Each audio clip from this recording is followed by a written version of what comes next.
27 Şubat 2025 tarihinde Önder Apo Barış ve Demokratik Toplum çağrısına bulundu. Onun yıl dönümünde, yani 2026 yılının 27 Şubat'ında Önder Apo yıl dönümünde yeni bir çağrıda bulundu ve negatif aşamadan pozitif aşamaya geçildiği yönünde değerlendirmesi var. Şimdi bu aşamada, yani pozitif aşamada ben sizinle öncelikle siyasetin üstüne düşen görevleri konuşmak isterim. Hem muhalefet hem de iktidar partisi olarak pozitif aşamada nasıl bir tavır takınılmalı? Yani geçmişe baktığımız zaman zamana yayma vardı, özellikle iktidar kanadı tarafından ve muhalefetin de dili söz konusuydu.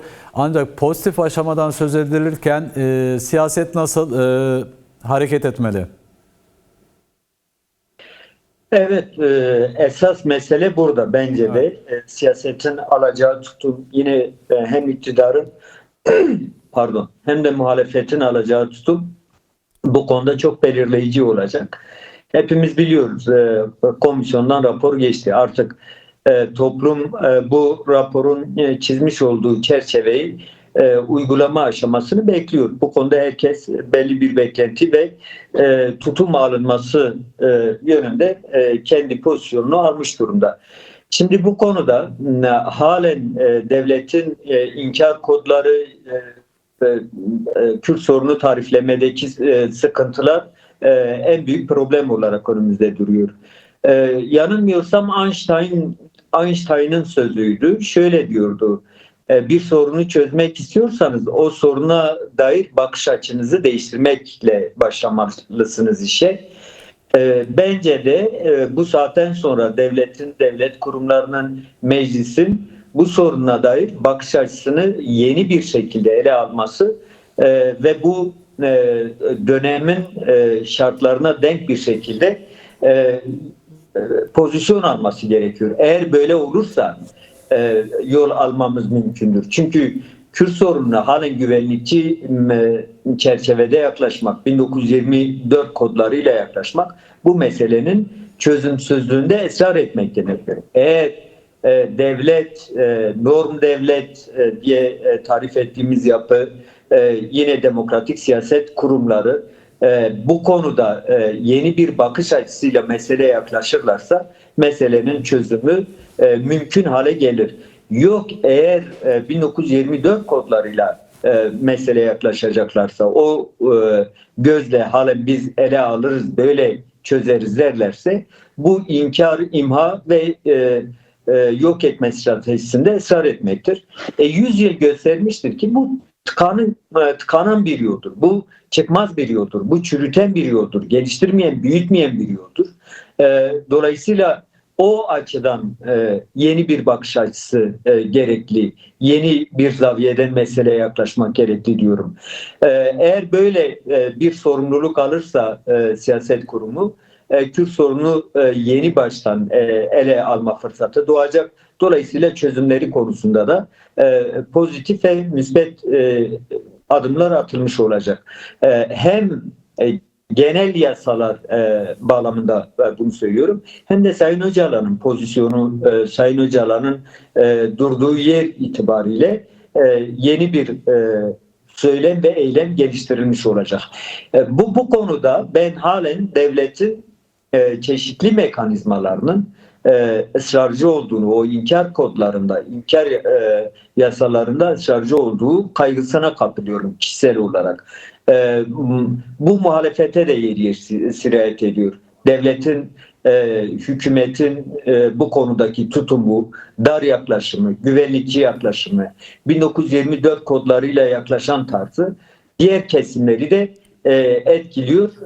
Bu şu an önümüzdeki en temel problemdir. Ama buna rağmen bir yol açılmıştır. Sayın Öcalan'ın ortaya koymuş olduğu perspektif vesilesiyle son mesajı da göz önünde bulundurarak komisyonun da raporunu meclise sunma aşamasını da göz önünde bulundurarak bir yolun açıldığını, bu yolda ilerlemenin mümkün olduğunu, dolayısıyla başta Kürt meselesine bakış açısı olmak üzere genel sorunların demokratikleşmeden kaynaklı, antidemokratik uygulamalardan kaynaklı genel sorunların çözülebileceğine dair bir yolun var olduğuna inanıyorum ben. Peki değerli Güler Yüz, şahsi olarak kaygılarım var dediniz. Ben oradan bir soru sormak isterim. Şimdi iktidar ayak diretmeye devam ediyor mu acaba? Şimdi Önder Apo bundan sonra pozitif aşama ve herkesin, yani tüm muhalefet ve iktidarın, toplumun, sivil toplum örgütlerinin pozitif yönde yaklaşması gerektiğini, bu anlamda yasaların çıkarılması gerektiği yönünde değerlendirmeler ortada dururken iktidar özellikle kayyumlar meselesinde, yani hiçbir yasa gerektirmeyen bir durumda bile 2 Mart'ta kayyum atadığı, kayyum getirdiği DEM Partili belediyelerin 2 ay daha işte uzatılmasına, bu kayyumların görevinin uzatılmasına ilişkin iktidar tarafından böylesi bir adım daha atıldı. Ayak diretiyor diyebilir miyiz? Halen ayak diretiyor diyebilir miyiz? Ya hani ben direkt buna dair özel bir söz kurmak istemiyorum ama gelişmelerin olmaması, mesela kayyum uygulaması gibi gerçekten hiçbir yasa gerektirmeyen, hiçbir yeni kanun düzenlemesi yapmayı gerektirmeyen meselelerde ayak diriyor olması umutsuzluk gerekçesidir. Bu soruna doğru bir çerçeveden yaklaşmadığının göstergesidir. Bu toplumun bütününde olumsuz etkiler yaratıyor. Demokratik siyasetin kendisi de olumsuz etkiler yaratıyor. Şimdi bütün bu sürecin ikinci aşamaya ya da pozitif aşamaya geçebilmesinin en kolay, devlet açısından da en kolay olan tarafı, evet, kayyum uygulamasına son vermek. Bu bir yönetmelik meselesidir. Hepimiz biliyoruz. Çok rahat bir şekilde bu değiştirilebilirdi. Yine infaz yapma meseleleri, cezaevindeki hassa tutsaklara dönük yaklaşımlar, bunlar az önce de ifade ettiğim gibi kanunların değişimini bile gerektirmeyen meseleler. Ahim kararına kararlarının uygulanması, AYM kararlarının uygulanması için bunların yeni baştan karar çıkartmaları, yeni kanunlar yapmalarını gerektiren bir süreç ya da mevzuat meselesi değil. Çok rahatlıkla bu süreçte toplumun da beklentileri doğrultusunda ilerletebilmeleri mümkün. Dolayısıyla hani bunların gerçekleşmiyor olması, evet, toplumun birçok kesiminde sizin ifade ettiğiniz şekliyle hükümet ayak diretiyor gibi bir algıya neden oluyor. Evet. Bu algının bir an önce ortadan kalkması, dolayısıyla Sayın Öcalan'ın çizdiği çerçeve, ikinci aşamanın, entegrasyon yasalarının çıkması için bu adımların bir an önce atılması lazım. Hani o aşamayı geçmenin en kolay yolu bahsettiğimiz bu birkaç başlığın bir an önce hayat bulmasıyla mümkün. Peki, şimdi atılması gereken adımların ne kadar aciliyet taşıdığına ilişkin bir soru sormak isterim ki içinde bulunduğumuz konjektürü de göz önünde bulunduracak olursak, Önder Apo bunu çok öncesinden öngörmüştü. İran'a yönelik şu an ABD ve İsrail'in saldırılarını. Ardından işte MHP Genel Başkanı Devlet Bahçeli'nin çağrısı vardı. O da bu durumun farkında olduğu için bu çağrıyı da yaptı mecliste. Gelinen aşamada yaklaşık 1,5 yıl geçti bu sürecin üzerinden, yani bu çağrıların üzerinden. Ancak şu anda 7. gününde devam eden bir ABD-İsrail-İran savaşı var. Bu savaşta Türkiye'nin adı da dillendirilmeye başlandı bazı yetkililer tarafından, bazı işte temsilciler tarafından. Yani Türkiye DEM Parti milletvekiliniz de mecliste bir konuşma yaptı. İşte o petrol boru hattına bir füze düştüğünde Türkiye ne yapacak diye sordu tüm mecliste, özellikle iktidar kanadına. Böylesi bir ortamda, böylesi bir süreçte barış ve demokratik toplum sürecinin bir an önce sonuçlanması, çıkarılması gereken yasaların öncelikle hemen çıkarılması gerekmiyor mu? Yani Önder Apo'dan da bu anlamda çağrı var. Barış yasaları çıkarılsın şeklinde. Neler söyleyeceksiniz? Yani kesinlikle Türkiye Sayın Bahçeli'nin ifade ettiği gibi ateş çemberinin içerisinde. Evet. Bunu biliyoruz. Bu konuda Sayın Öcalan'ın yıllardır yapmış olduğu belirlemeler, tanımlamalar var. Sadece bu dönem açısından Orta Doğu'nun yaşamış olduğu kriz kaos açısından değil. Çünkü bu kriz kaos belki yeni bir evreye, yeni bir merhaleye ulaşmıştır. Bunu anlıyoruz ama Orta Doğu yıllardır, 100 yıldır bu kaos sürecini yaşayan ülkedir. Dolayısıyla Sayın Öcalan 90'lı yıllardan itibaren aslında bu uyarılarını Türkiye devlet yetkililerine yapmıştır.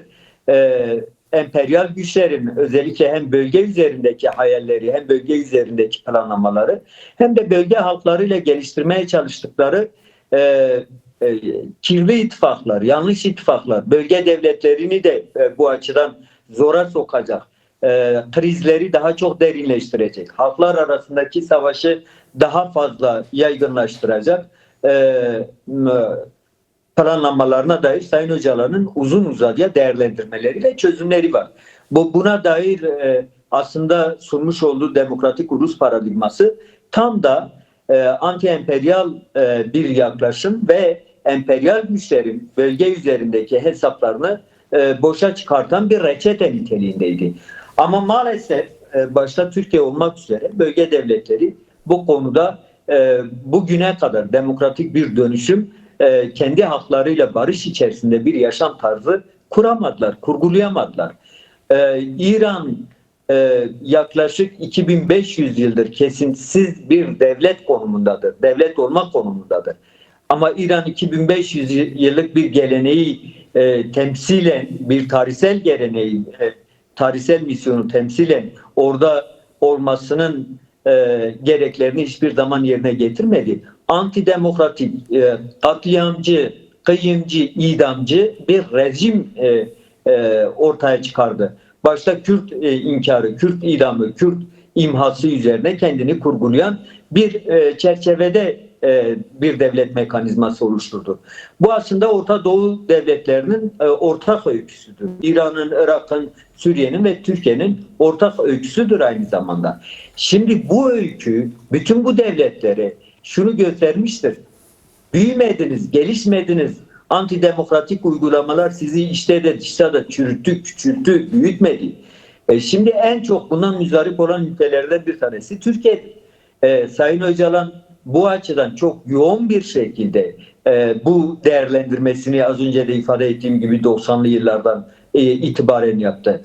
Şimdi olumlu olan nokta benzer bir dili Bahçeli'nin kullanıyor olması. Evet, Türkiye ateş çemberinde. Türkiye bu ateş çemberinin dışında kalabilecek mi? Bu sorular herkesin kafasında, devlet yetkililerinin de kafasında, halkın da, Türkiye halklarının da kafasında. Ama mesele Kürtler ve Kürt sorunun çözümü olduğunda deyim yerindeyse akan sular duruyor. Geçen Hakan Fidan'ın yapmış olduğu bir açıklama var. Biz evet, İran Kürtlerini izliyoruz. Niye İran Kürtlerini izliyorsunuz? Yani İran Kürtleri size ne zarar verdi? 1639'dan bu yana, yani Kasr-i Anlaşması'ndan bu yana İran Kürtleri ile Türkiye arasında nasıl bir problem yaşandı? Ne oldu? Siz İran'la kurmuş olduğunuz ilişkilerden İran inkarı, İran'ın Kürtleri inkar politikası üzerinden yapmış olduğu ilişkilerden ne kazanç elde ettiniz? Ne kadar büyüdünüz? Demokratikleştiniz mi? Başınız göğe mi erdi? Çürüdünüz, küçüldünüz. Şimdi İran Kürtlerine eğer bir özgürlük imkanı doğuyorsa bu Türkleri niye rahatsız etsin? Türkiye devletini niye rahatsız etsin? Bundan niye bir kaygı duyulsun?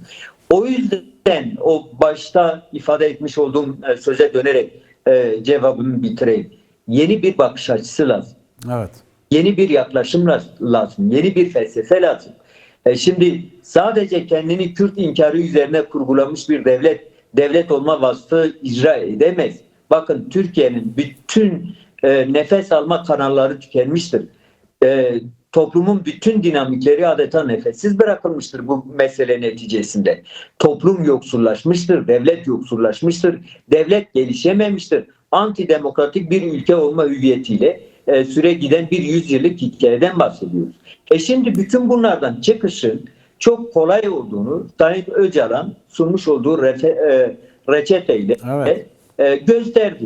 Bunun mümkün olduğunu gösterdi. Şimdi bu konuda tekrar ifade ettiğimiz adımların atılması Türkiye için bir tehlike değil, bir tehdit değil.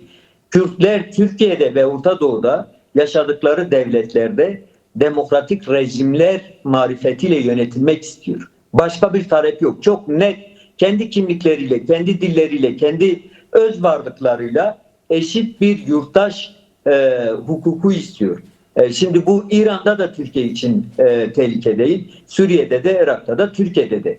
Peki. Bu krizden, kaostan çıkmanın reçetesi de budur. Şimdi dolayısıyla bu konuda halen Sayın Öcalan, bugün işte Adalet Bakanı'nın açıklamasını dinledik.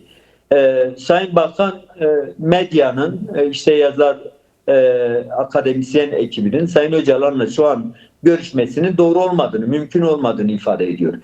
Peki nasıl olacak? Sayın Öcalan bu kadar sorumluluk almışken, Devlet Bahçeli Sayın Öcalan'a çağrı yaparken aynı zamanda da taahhütlerde bulundu. Şimdi biz umut hakkı diye ifade ediyoruz ama bu mesele umut hakkı değil. Bu meselenin çözümü için Sayın Öcalan'ın özgür koşullara kavuşması gerekiyor. Umut hakkı evrensel bir haktır. Hukuki bir, hukuksal bir haktır. Ama biz bir meselenin, 100 yıllık bir meselenin, bir sorunun çözümünden bahsediyoruz. Ve devletin fertleri tarafından, birinci ağızlar tarafından verilmiş olan taahhütler var. Yani Devlet Bahçeli'nin ilk konuşması, 1 Ekim konuşması Sayın Öcalan'a hareketine çağrı olduğu kadar taahhüt içeriyordu. Şimdi çağrı yerine geldi, çağrı kısmı. Sayın Öcalan üzerine düşeni yaptı, hareketi üzerine düşeni yaptı. Şimdi taahhüt edilen şeylerin gerçekleşmesinin zamanı geldi. Dolayısıyla bu meseleyi umut hakkı, hukuksal kavramlarla tarif etme biçiminde ele alınması da eksiktir, yetersizdir. Evet. Kesinlikle böyle bakmamak lazım. Çünkü bir meselenin topyekün çözümünden bahsediyorsak bu meselenin tarafları var. Bu meselenin taraflarından bir tanesi ben kendimi feshettim, varlık gerekçem varlığımı ortadan kaldırıyorum dediyse o zaman buna mukabil devletin de kendi yapması gerekenleri artık bir an önce yapması ve adım atması gerekli. Bunun dışındaki yaklaşımların hepsi bu meseleyi daha fazla uzatır, daha fazla çürütür, daha fazla toplumun bu konuda umutsuzluğa sevk edilmesini sağlar.